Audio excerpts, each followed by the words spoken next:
Hola a todos, muy bien, vamos a dar comienzo a esta tercera entrega de vías respiratorias. En este caso vamos a ver vías aéreas inferiores. En las clases anteriores estuvimos con fosas nasales y laringe. Hoy nos toca tráquea, bronquios y pulmones.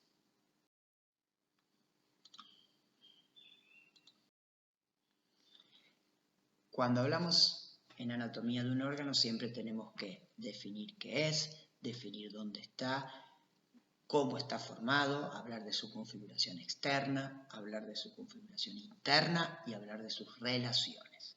Bien, la tráquea. La tráquea es un órgano del aparato respiratorio. Corresponde a las vías aéreas inferiores. Se continúa de la laringe, formado básicamente por cartílagos, membranas y músculos, ya lo vamos a ver con mayor detalle. Comienza en el cuello, empieza en el cuello y termina, podemos decirlo, en el tórax, ya lo vamos a ver con mayor detalle. Dijimos que se continuaba de la laringe, en el borde inferior del cartílago cricoides, comienza la tráquea, bien, a la altura de la vértebra cervical número 6. Y termina dividiéndose en dos bronquios fuentes a la altura de las vértebras torácicas 4 y 5. A esa altura, la tráquea se bifurca en un bronquio derecho y un bronquio izquierdo. Para que se den una idea, la bifurcación traqueal se encuentra aproximadamente a nivel de lo que es el ángulo de Lewis. El ángulo de Lewis es un ángulo que forma el manubrio con el cuerpo del esternón. Sí, ya lo veremos cuando veamos jaula torácica. A nivel del ángulo de Lewis se bifurca la tráquea. Aquí vemos una imagen, dijimos que comienza en el cuello, termina en el tórax y aquí está representado el ángulo de Lewis, donde la tráquea se bifurca en un bronquio izquierdo y un bronquio derecho.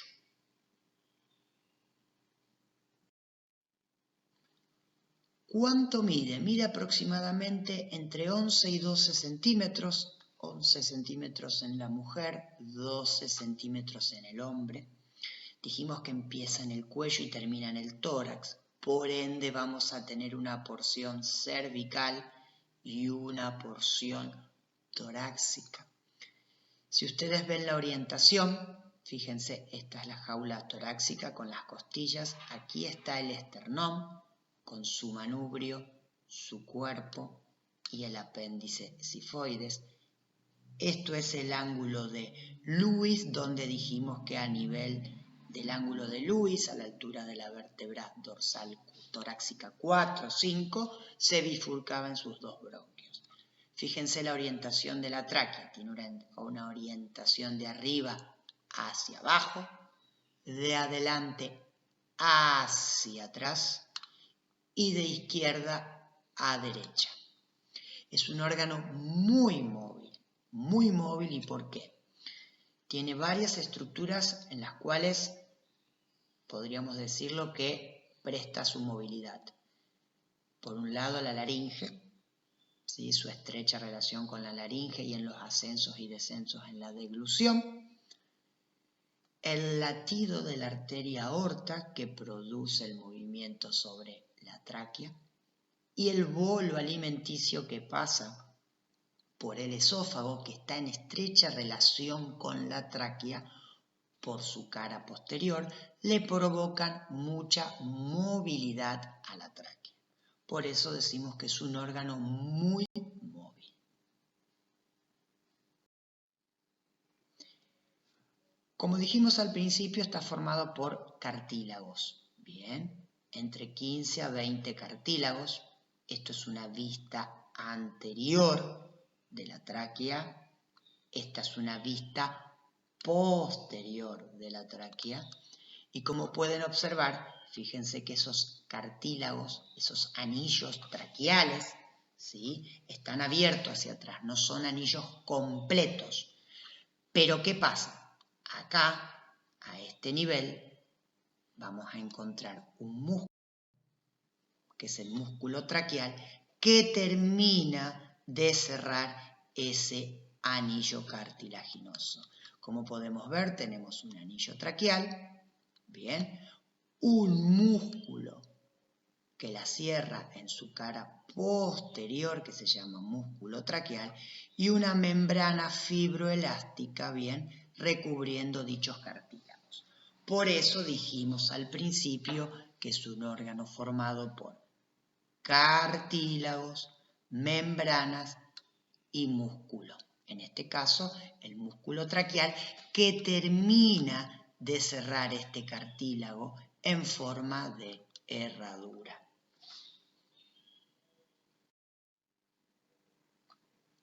A nivel de la bifurcación de la tráquea, vamos a encontrar una cresta, una forma de V invertida, bien, como vemos aquí, que es la carina traqueal o espolón traqueal. Esto vamos a hacer la división entre lo que es el bronquio izquierdo y el bronquio derecho.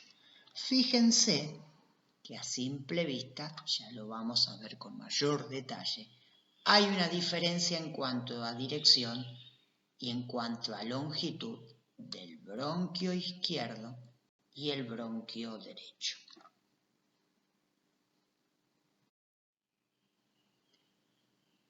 La tráquea posee una cara anterior, posee una cara posterior y caras laterales. Cuando hablamos de relaciones, la vamos a dividir en regiones.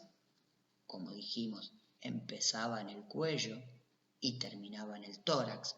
Por ende, vamos a tener una porción cervical con sus relaciones y una porción torácica con sus relaciones.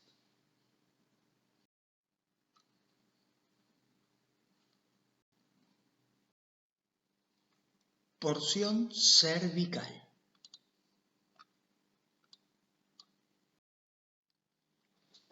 Como podemos ver, esto es una vista anterior. Aquí vemos la tráquea, aquí vemos el cartílago tiroides de la laringe. Podemos ver esta estructura glandular muy conocida o muy nombrada, que es la glándula tiroides. Si la vemos, tiene una forma de, fíjense, parece un monio. Tenemos un lóbulo izquierdo, un lóbulo derecho, un istmo, que es la unión que une los dos lóbulos, y tenemos un tercer lóbulo que se llama lóbulo piramidal o pirámide de Lalouette, que es una variante anatómica bastante frecuente, se encuentra básicamente en la mitad de la población. Entonces, si hablamos de la cara anterior, va a estar en relación con el istmo de la glándula tiroides, con el lóbulo piramidal, en caso de que éste exista, con los músculos infrahioideos, aquí vemos el hueso hioides, bien, y con algunas arterias que podemos ver aquí, que se llaman arterias tiroideas inferiores de Neubauer, son las relaciones en la cara anterior de la tráquea. Si observamos en la cara lateral, vamos a tener los lóbulos de la tiroide, ¿sí?, junto con el paquete vasculonervioso y los nervios recurrentes.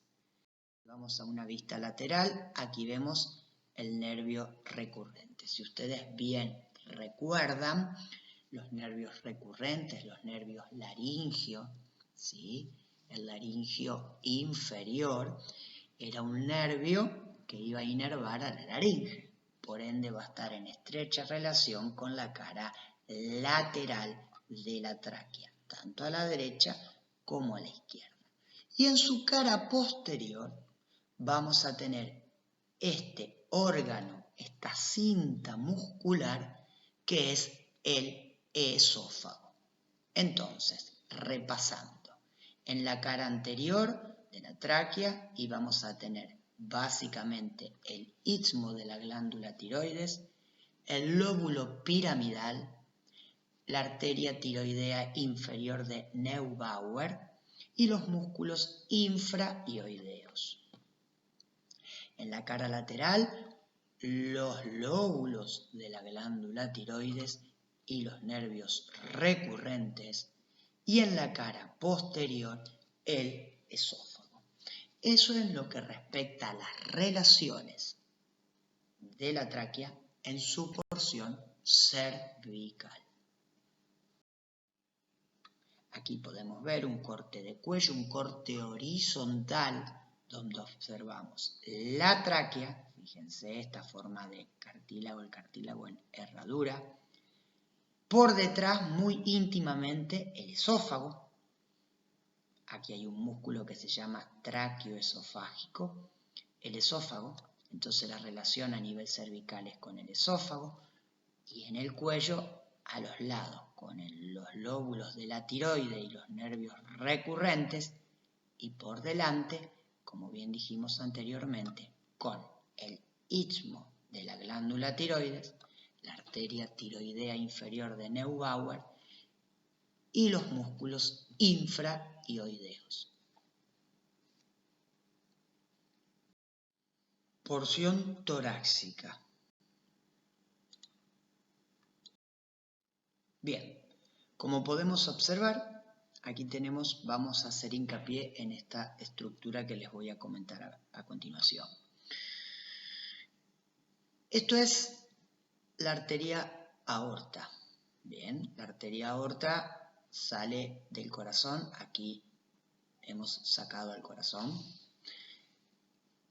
Presenta un arco que se llama arco aórtico, bien, y luego esto se llama aorta torácica descendente, pero prestemos atención a esto, el arco aórtico, donde va a tener una porción que es ascendente, otra porción que es horizontal y otra porción que es descendente. En la porción horizontal del arco aórtico, del callado aórtico, vamos a tener tres ramas. El tronco arterial brachiocefálico, tronco arterial brachiocefálico, arteria carótida primitiva izquierda y la arteria subclavia izquierda. Recordemos estos nombres porque los vamos a utilizar ahora para las relaciones de tráquea, pero a su vez nos tenemos que ir familiarizando con ellos porque también lo vamos a ver cuando estudiemos sistema estomatognático para la irrigación de las estructuras y cuando estudiemos sistema nervioso, cuando hablemos de irrigación del sistema nervioso central. Las relaciones anteriores de la tráquea a nivel torácico es con lo siguiente. Se va a relacionar básicamente, como dijimos antes, con el arco aórtico, con el callado de la aorta, con el tronco arterial brachiocefálico, con la carótida primitiva izquierda, con una arteria, que aquí no la vemos, que se llama arteria tiroidea inferior de Neubauer, con los restos tímicos, que lo vemos aquí en esta ilustración más pequeña, o con el timo. Es un órgano linfoide primario el timo, ¿sí? Donde se maduran los linfocitos, unas células llamadas linfocitos T.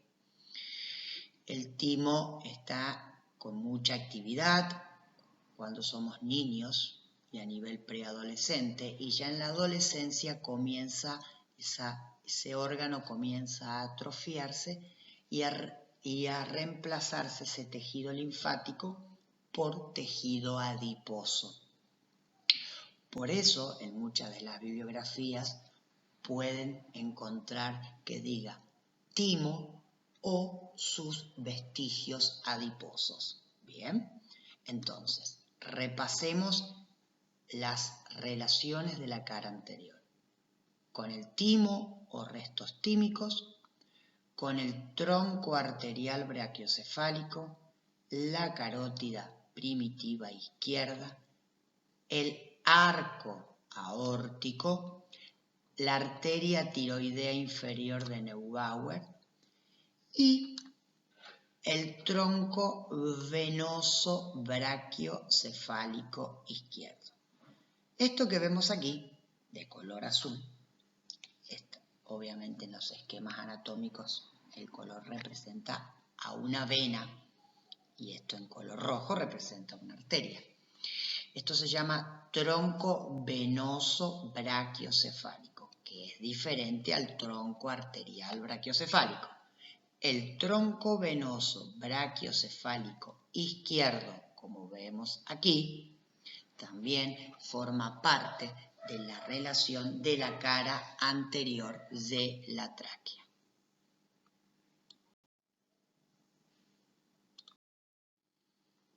En esta diapositiva podemos observar, como dijimos anteriormente, los restos tímicos y aquí la arteria tiroidea inferior de Neubauer, que no la teníamos en el gráfico anterior.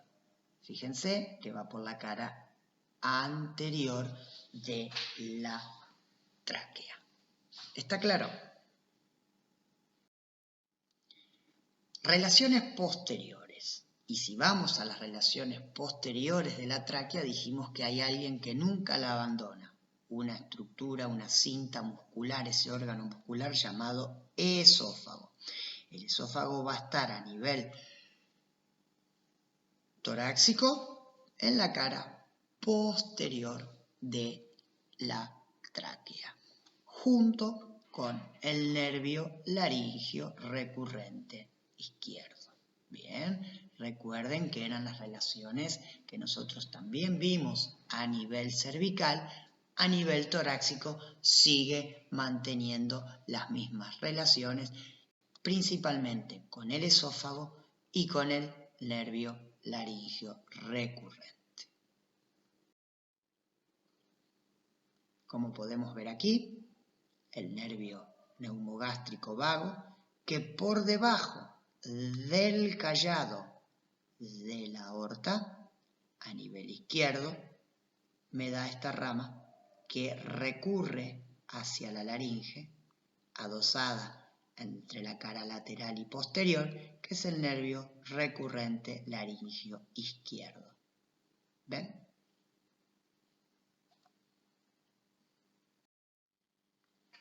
Las relaciones que encontramos en la tráquea a la derecha son las siguientes. Por un lado, vamos a tener el nervio vago derecho o nervio neumogástrico derecho.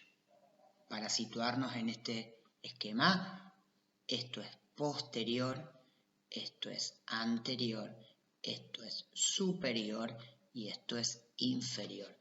Esto es fundamental a la hora de ver un dibujo anatómico, a la hora de estudiar. Primero, situar dónde estamos, cómo estamos viendo la imagen. Entonces, esto es posterior, fíjense, aquí vemos la columna vertebral, pero además estamos viendo un órgano que antes lo mencionamos que acompaña a la tráquea en todo su trayecto, que es el esófago, que va a estar en la cara posterior. A nivel lateral derecho, del lado derecho, la tráquea se va a relacionar con el nervio neumogástrico derecho, con la vena cava superior. Esta vena cava superior se va a formar por la unión de el tronco venoso brachiocefálico izquierdo, que lo vimos que pasaba por delante en la cara anterior de la tráquea, y el tronco venoso brachiocefálico del lado derecho. Los dos troncos, tanto el derecho como el izquierdo, se unen y me van a formar una vena que se llama vena cava superior, que va a desembocar, ¿sí? Podríamos decirlo así, en el corazón, en la aurícula derecha. Junto con la vena cava superior llega otra vena que se llama vena ácigos. Tenemos también el tronco arterial brachiocefálico que se relaciona con, se encuentra en el lado derecho de la tráquea. Bien. Y la pleura mediastínica derecha. Cuando hablamos de pleura mediastínica, hablamos de esa membrana que envuelve al pulmón derecho. Obviamente aquí hemos sacado el pulmón. Esto que está aquí es el bronquio derecho. Bien, el pulmón no está, por eso decimos que la pleura mediastínica, que ya lo vamos a ver, forma parte de las relaciones del lado derecho de la tráquea. Resumiendo, la tráquea se relaciona hacia la derecha con la vena cava superior, el callado de la vena ácigos, el nervio neumogástrico derecho, la pleura mediastínica derecha y el tronco arterial brachiocefálico derecho son las principales relaciones de la tráquea del lado derecho. ¿Con qué se relaciona la tráquea del lado izquierdo? Bien, y volvemos a este dibujo. Se va a relacionar con el arco aórtico, básicamente con el callado de la aorta, con la carótida primitiva izquierda, con la subclavia izquierda, con el nervio recurrente, como vimos anteriormente, y el nervio neumogástrico izquierdo, y aquí falta, sería la pleura mediastínica izquierda. Recuerden que, nuevamente les comento, el tronco arterial brachiocefálico se relaciona del lado derecho, como vimos en la diapositiva anterior. Entonces, del lado izquierdo se va a relacionar con el arco aórtico, la carótida primitiva izquierda, la subclavia izquierda, el nervio recurrente. Recuerden que nacía el recurrente por debajo del callado de la aorta y subía, el nervio neumogástrico y la pleura mediastínica izquierda.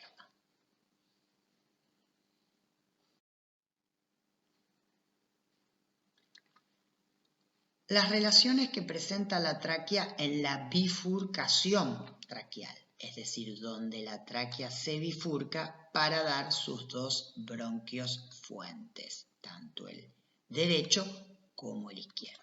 Y si miramos este dibujo nos vamos a dar cuenta que hacia atrás, en la bifurcación de la tráquea, está el esófago, como dijimos, el fiel compañero. Hacia adelante, el arco aórtico. Acá dijimos que faltaba alguien que se llama corazón. El corazón está envuelto, ¿sí?, en lo que se llama un pericardio. Bien, por eso decimos que hacia abajo se relaciona con el pericardio fibroso, que es lo que envuelve al corazón. A la derecha, el callado de la vena ácigos, que dijimos que terminaba en una vena que se llama vena cava superior. Y del lado izquierdo, bien, con el arco aórtico. Recuerden que el arco aórtico tiene una porción que es ascendente, una porción horizontal y otra porción descendente. Es decir, del lado izquierdo se va a relacionar con la porción horizontal del arco aórtico. Del lado derecho dijimos con la vena, el callado de la vena ácigos. Por delante con la porción ascendente del arco aórtico, por debajo con el pericardio fibroso y por detrás con el esófago. Como dijimos en el inicio, la tráquea a nivel de la vértebra torácica 4 y 5 se bifurcaba en sus dos bronquios principales o bronquios fuentes, el bronquio derecho y el bronquio izquierdo. Aquí vemos una imagen endoscópica donde podemos ver, como habíamos mencionado, el espolón traqueal o carina y la entrada a los bronquios. Derecho e izquierdo son los bronquios primarios que a su vez luego se van a ir ramificando formando el árbol bronquial. El bronquio derecho es un bronquio vertical, más corto, de 2 centímetros aproximadamente, y de mayor calibre. Presenta aproximadamente un calibre de 15 milímetros.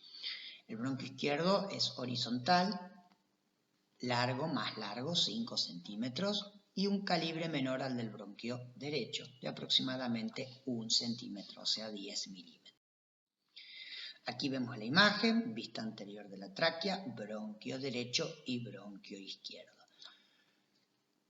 Cuando hablamos al principio de la orientación de la tráquea, dijimos que la tráquea se dirigía de arriba hacia abajo, de adelante hacia atrás y de izquierda a derecha. ¿Qué sucede? El arco aórtico, cuando cabalga sobre la tráquea, cabalga sobre el bronquio izquierdo, desplaza la tráquea hacia la derecha. Por ende, la bifurcación de la tráquea se da aproximadamente a 1 centímetro, centímetro y medio, desplazado de la línea media, hacia la derecha. Por ende, el bronquio derecho es más vertical, es más corto, y el bronquio izquierdo es horizontal. Los libros lo describen con forma de S itálica, más horizontal y más largo, simplemente porque está desplazado hacia la derecha la tráquea. Por eso las diferencias anatómicas del bronquio derecho y del bronquio izquierdo. Dijimos que cada bronquio se va a ramificar de acuerdo a la cantidad de lóbulos que tengan los pulmones. Bien, y a su vez estos bronquios lobares se van a ir ramificando en bronquios segmentarios. Bien, ya lo vamos a ver más adelante, lo que se llama segmentación broncopulmonar. Estos bronquios van a ingresar a la cara interna o mediastínica del pulmón, donde se encuentra un orificio que se llama ilio pulmonar. En el ilio pulmonar entran y salen cosas, podemos decirlo de forma grosera. Es decir, allí se encuentra el pedículo pulmonar, que está formado por las arterias pulmonares, por las venas pulmonares, bien, y por las arterias bronquiales. Es decir, los bronquios se relacionan en el ilio pulmonar con el pedículo pulmonar, formado por las arterias pulmonares, las venas pulmonares y las arterias bronquiales. Esa es la relación que presentan los bronquios cuando ingresan al ilio pulmonar, que se encuentra en la cara interna o mediastínica de ambos pulmones. Bien, vamos a continuar entonces ahora con pulmones. Si hablamos de los pulmones, dijimos que eran 2 pulmones, derecho e izquierdo. Están situados en la caja torácica. La principal función es la hematosis, ese intercambio gaseoso que se produce a nivel alveolar. Su peso aproximado es de 1.300 gramos, una consistencia blanda, esponjosa, una capacidad absoluta de 5.000 centímetros cúbicos, con un color rosado en el recién nacido, gris en el adulto y un gris apizarrado en el adulto mayor. Dijimos que eran 2 los pulmones derecho e izquierdo. El pulmón derecho generalmente es más voluminoso que el pulmón. Podríamos decir, como dice Rouvier, ¿sí?, que los pulmones tienen forma de la mitad de cono, ¿sí? Un cono seccionado a la mitad. Presenta una cara anteroexterna, una cara inferior, una cara interna, un vértice, dijimos que la cara inferior o base, y tres bordes, un borde anterior, un borde inferior y un borde posterior.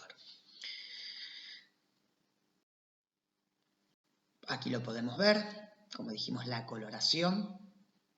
Fíjense que es una forma de cono, cara anteroexterna, cara inferior, borde anterior, borde inferior, borde posterior, vértice. Dijimos cono, vértice, caras, tres bordes. La cara anterior o externa, la cara inferior, la cara interna o mediastínica. Cuando hablamos en la cara interna o mediastínica, cuando hablamos anteriormente de bronquio, dijimos que presenta el hilio pulmonar, por donde pasa el pedículo pulmonar, formado por el bronquio, por la arteria pulmonar, por las venas pulmonares y por las arterias bronquiales. Si vemos el pulmón derecho, presenta dos cisuras, una oblicua o cisura mayor y una cisura horizontal o cisura menor. Estas cisuras me dividen al pulmón derecho en un lóbulo superior, un lóbulo medio y un lóbulo inferior. Mientras que el pulmón izquierdo presenta una sola cisura oblicua que me divide en un lóbulo superior y un lóbulo inferior. Por eso decimos que el pulmón derecho es más voluminoso que el pulmón izquierdo. El pulmón derecho presenta 3 lóbulos y el pulmón izquierdo presenta 2 lóbulos.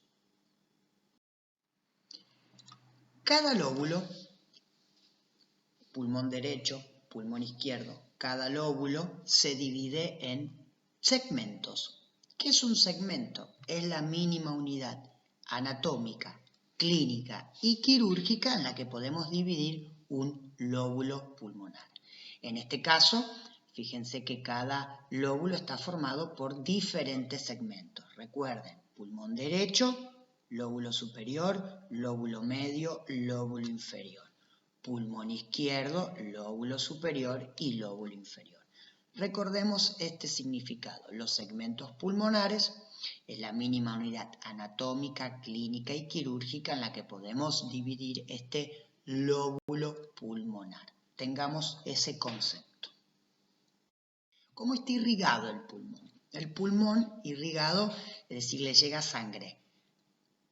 Por un lado, nutricia, es decir, para nutrir al pulmón por las arterias bronquiales, para que ese tejido tenga oxígeno, y tiene una irrigación que se llama funcional, que es por la cual entran las arterias pulmonares, se produce ese intercambio de gas, ese intercambio gaseoso, esa hematosis, y vuelve la sangre oxigenada por las venas pulmonares. Por eso decimos que el pulmón presenta una irrigación nutricia dada por las arterias bronquiales y una irrigación funcional dada por las arterias pulmonares. Recuerden que la irrigación funcional tiene que ver con ese proceso fisiológico de hematosis. Para ir finalizando el tema, vamos a terminar con pleuras.